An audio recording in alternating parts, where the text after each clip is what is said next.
You're simply the best. Better than all the rest.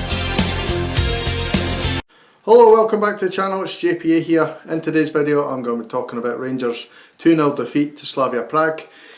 If you're new to the channel, please think about hitting that subscribe button, hit the like button as well, and we'll just be straight on our way. We'll just get into this video, guys. So the match last night finished Rangers 0, Slavia Prague 2. Real disappointing night. I expected a little bit more from our side, to be honest. I thought the first half we were a lot better than we were in the first leg, in the first half, but we didn't quite do enough. I actually thought we started quite brightly though, and I thought their goal actually came against the run of play. I thought we were the better side up until then, and even after that I thought we were playing pretty well. Unfortunately for us, this team are very, very good at keeping the ball, and they're very good at being ahead in games. Unlike a lot of other games this season in the Europa League, we remember the game against Antwerp, it was pretty much end-to-end stuff. Benfica was the same. A lot of the games seem to have been like that, where it's just been end-to-end stuff, and we've went up and scored, they've went up and scored, and it's been like that. But this Slavia Prague team's slightly different, and when they go ahead, it's very, very difficult to get back into the game, because they'll sit back, they'll defend, and they'll hit you on the counter-attack, and that's exactly what they did. 14 minutes, they managed to get their goal, and it came from the left-hand side again.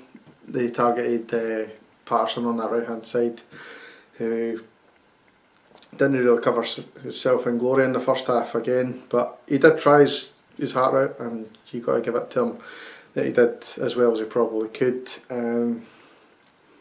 The cross came in for the left hand side, and Olienka, who I had picked as one of the danger men in the previous video, managed to get in between the two defenders, gets a header on target, which is a really powerful header, a lot of pace on the ball, and unfortunately McGregor can't get quite down to it. And unfortunately we went behind. There wasn't a lot of real chances created in the first half. We created one or two kind of half chances. Ryan Kent had a shot from range, Morelos had a shot from range as well, which was dealt with by their goalkeeper. The only other thing to note really was a penalty claim for them towards the end of the half. I thought that they probably could have had a penalty. Leon Balogun kind of dwelled on the ball a little bit, lost it, tried to get back, and he slides in, and for me he makes contact with the player. VAR looked at it and looked at it again and decided it wasn't a penalty. I kind of thought that it was a penalty. Maybe at first I didn't, and I was maybe just trying to kid myself, but the more replays I seen it, I thought it was a definite penalty for me, and we kind of got away with that one, and we went in at half time 1-0 down. So we came out at half time, we gave it maybe 10 minutes, and we were still chasing the game, so Gerrard brought on Roof to try and play two up front and get us a goal, because obviously we needed to score or we were out at that stage. A long ball over the top, 10 minutes after Roof came on, and he's raised his boot to try and get to the ball first before the goalkeeper came out. Unfortunately he's collided with the goalkeeper. At first I thought it was a bit soft that he had been sent off. I couldn't believe it, to be honest. Then I seen the replay, I seen multiple angles of the replay and stuff. He's caught him in the face. That's a real bad one, to be honest. No, absolute no doubt that it's a red card. I can see why he's given it. As I said, at first I thought it wasn't, and that's probably because they were diving about so much that you didn't know whether the guy was genuine or no. But the guy was genuine. He had a big cut on the side of his face, and he had to go off, and they had to bring their second choice goalkeeper on. So we're 1-0 down. Down to 10 men. It's probably the worst thing that could ever happen to us in that game, because we're chasing a goal, and Slavia Prague, very, very good, as I've said, at just keeping the ball, and that's exactly what they've done. They just kind of just run rings around us in the latter part of the game. 74 minutes, Balogun, who had already been booked, unfortunately picked up a second booking. first I thought it was harsh, and then I looked at the game again and I thought, nah, he did actually get away with quite a few challenges that possibly could have been bookings. So for me it's the right decision. At the time I was feeling a little bit hard done to, but that was only because we were down to 9 men against a team who are very, very good at keeping the ball, and it was very, very frustrating. So from that foul they obviously got a free kick. Stanchu, who I thought was an absolutely fantastic player throughout the two legs, I thought he was excellent. Obviously scored the goal in the first game as well. Really good player. He stepped up, took the free kick right in the top corner. People asking questions of Al McGregor, I don't think he could have got to it, to be honest. I just think it's one of the really good strikes and it's gone in, unfortunately. So down to 9 men, 2-0 down. Not a lot happened after that in the game until 3-4 minutes from the end, and this is the big incident that everybody's talking about. There's a guy lying on the ground faking injury as far as I'm concerned, and there's a stop and play and all the players are kind of crowding around, and one of them goes right up to Kamara, covers his mouth like that, says something to Kamara, and right away Kamara's reaction is completely hostile, and that's no Glenn Kamara's normal reaction.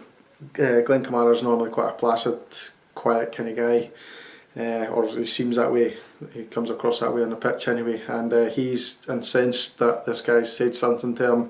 Right away I'm thinking it's a racist comment that's been made. Zungu heard it as well. Zungu's no happy as well. He's going after the player, going after the referee, trying to get this sorted. Goldson then finds out what's been going on.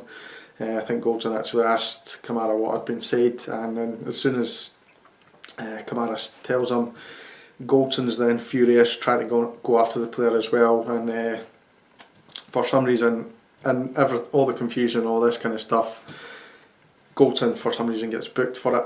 I really didn't understand why that is. Probably for his reaction, but I mean you can understand his reaction.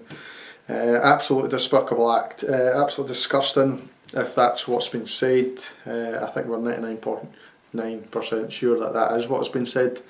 Slavia Prague completely denying it. I just didn't understand why you would do that. One, why would you do it in the first place? It's absolutely despicable, but the fact they've got black players in their team just doesn't really sit easy with me. I mean, I can imagine if I was on somebody's team and somebody had said something about my, well, not that you really get that much racial comments when you're white, I suppose. It does happen, but for a back player it is really, really sickening to hear, because they've been through so much, and we've got all this Black Lives Matter and all this kind of stuff going on to try and get racism not only out of football but out of society in general, really, and kind of sickening that keeps happening, and it happens to one of our players. Gerrard was incensed at the end of the game, and he's firmly standing by Kamara, believes him 100%. I believe him 100%. I don't think Kamara reacts like that under any normal circumstances, so something's definitely been said, and I really want UEFA to deal with it. I did see a comment on Twitter saying that somebody wants Slavia Prague kicked out and for us to replace him. I didn't want that. We were beaten fair and square. I'll talk a wee bit more about the game in a minute, but yeah, I think we were fairly beaten over the two legs, so I wouldn't want that to happen. We're no Celtic, we're no trying to get reinstated after somebody's made a mistake or somebody's done a clerical error or whatever, and that's not a dig at Celtic, by the way. I'm just saying, as Rangers, we didn't tend to do that. We've been beaten fair and square, and that's it. Well, I want to draw a line under this, simply because I really don't want to be talking about racism. I can't believe we're in 2021 and it's still being talked about. I think perhaps me being white, I can't really fully understand it, what goes on, but I can understand people being incensed by it, and obviously being hurt and offended by it. So we'll draw a line under it just now, hope it doesn't happen again, but I do hope there is retrospective action taken against Slavia Prague. So I'm not going to mention a man of the match for this game. I didn't think we played particularly well, but then again I didn't think the red cards seemed to help us at all.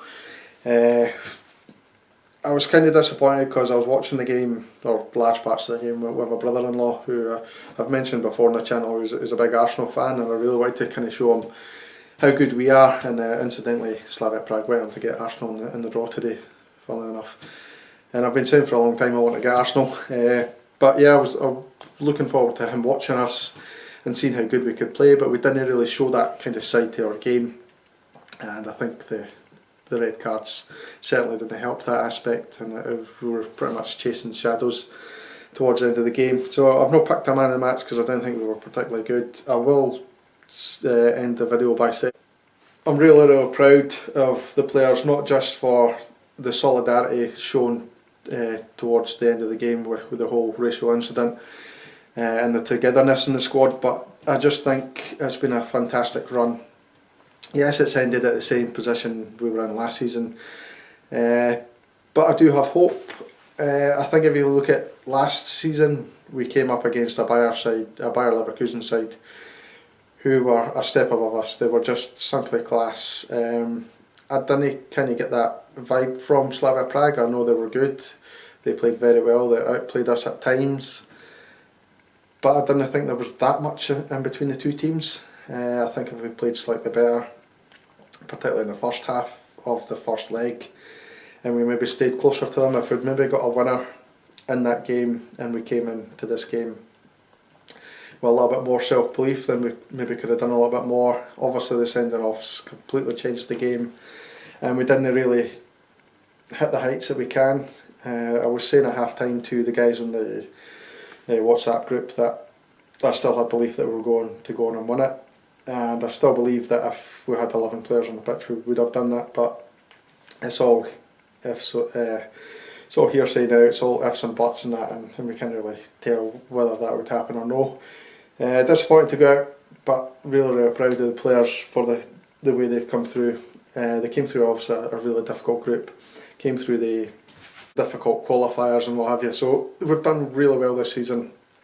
We've scored a really good few goals, we've shown Rangers in the light that they should be. Didn't quite show it in that game, or over the two legs I should say, but we will be back. We should hopefully be in the Champions League next season. If not, we'll drop back into this competition and we'll give it another go.